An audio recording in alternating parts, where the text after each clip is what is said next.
Wars have a way of throwing up dodgy outfits, and this is surely one of them, a political party's private militia. For Croatia's President Tudjman, this militia, known as HOS, is bad news. It's the armed wing of the HSP, the Party of Rights, an ultra-nationalist grouping openly critical of the president and of his hesitant conduct of the war. The HSP insists that it's democratic, yet simultaneously it pays homage to the notorious Ustaše, who ran Hitler's puppet state of Croatia during World War II. This is a land of ghosts indeed. Our principles are to fight democratically. We never had an intent to have a military wing as such. We don't even have a military wing in our party platform. This place is full of people who are armed to the teeth. Yes.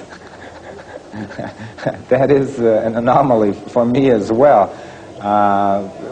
We've just had to self-organize.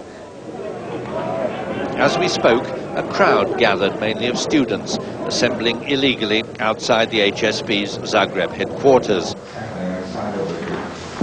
Milan Vukovic broke off for a word to the faithful. They were demanding the release of the HSP's leader, Dobroslav Paraga, recently arrested on President Tudjman's orders, accused of armed rebellion and arms dealing, and unceremoniously thrown into prison.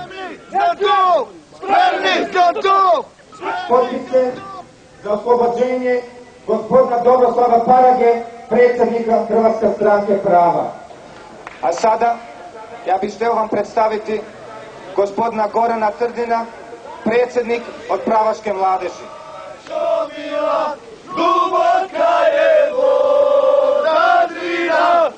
However unprepossessing the HSP's bully boys in Zagreb, its militia has a life all of its own down on the battlefront, where it fights with vim. It is notably well supplied and well armed, thanks, one suspects, largely to Mr. Vukovic's emigre connections.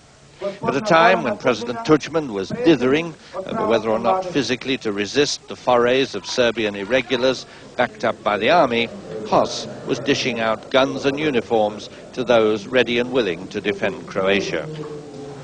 Right now, you cannot ask the Tudjman regime, why, Mr. Tudjman, did we suffer all of these defeats? Why were we not even able to hold one village, let alone one town or one city? I mean, the man just goes crazy when you ask him. Well, you cannot be in a position of power and not accept responsibility. HOS men in the field will sometimes put themselves under Croatian National Guard command. As likely as not, they'll simply do their own thing. This unequalled conflict with the army, though, is polarizing Croatian opinion. As it drags on, more people clutch at the nostrums of the hardliners, angered at President Tudjman's apparent inability to stop the rot. President, he's so shit, he's so big. Razumije se da nastavljanje rata daje. It's natural that the continuous fighting encourages the right-wing extremists, but I think that in the world and with propaganda, too much attention has been focused on them. If we have to go on fighting, then it'll be me who will, along with the Croatian government, coordinate the war against the aggressor to achieve the liberation of every last inch of Croatian territory.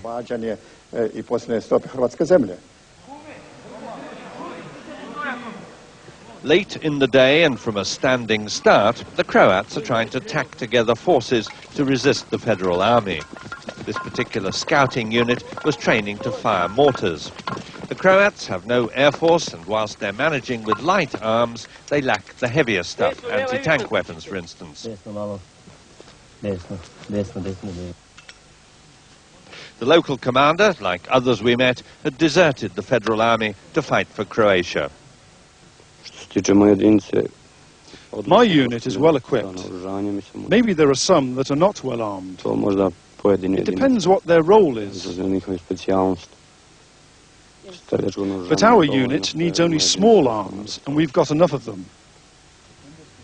One soldier, now a military policeman, told us that he'd joined HOS because President Tudjman seemed to be asleep. But, like many other HOS men, he had no time for the party or its ideology. Što se tiče HOS-a, Listen, about HOS.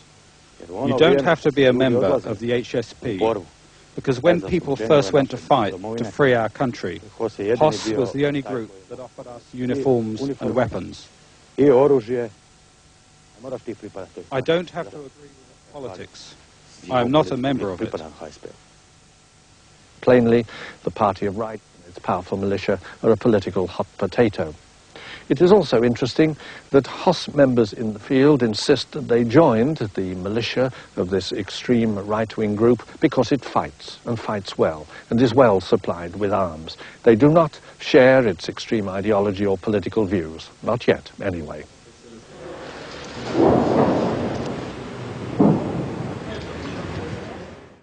Osijek is at bay. Much of the time, its people shun the streets.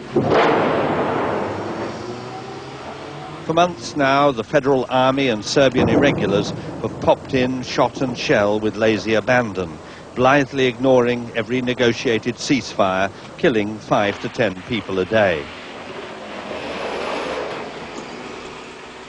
Osijek is the capital of eastern Croatia, centre of a region the Serbs now covet.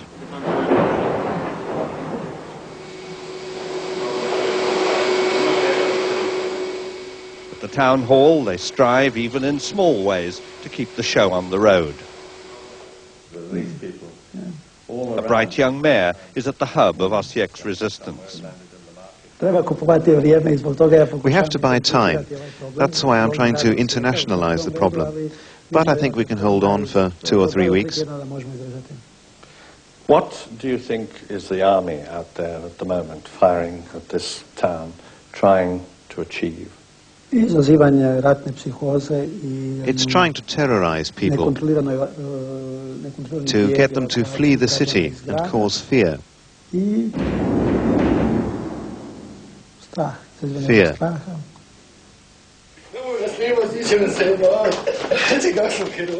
For much of the time, Osijek lives underground. A shopping mall under its main square has proved a boon, with some people bunking down there semi-permanently. The mayor says a third of Osijek's 110,000 population is still in town, some of them perhaps reluctantly. Men aged 18 to 60 have been forbidden to leave. It's a form of mobilization. President Tudjman appears to have been gambling on outside intervention to save the day for Croatia. But as the Federal Army, brutal and bullying, chips away at Osijek, lobbing shells randomly at its inhabitants, this sit-tight-and-wait policy has left him with few true supporters. While the military pressure is on, however, the common sense of Croats, by and large, inclines them to rally round Mr. Tudjman, sticking to him for the time being as the best president they've got.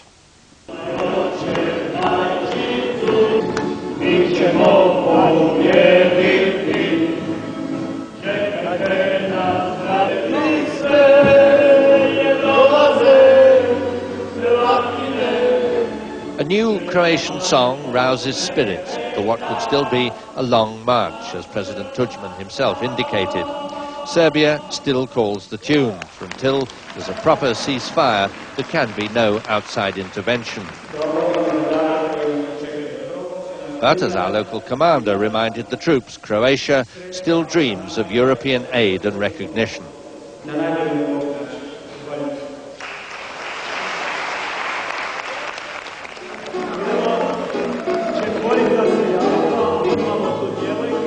And what will certainly bring a smile to faces, if, as promised, it comes before Christmas, will be German recognition. A big morale booster for beleaguered Croats, not to mention for their beleaguered president.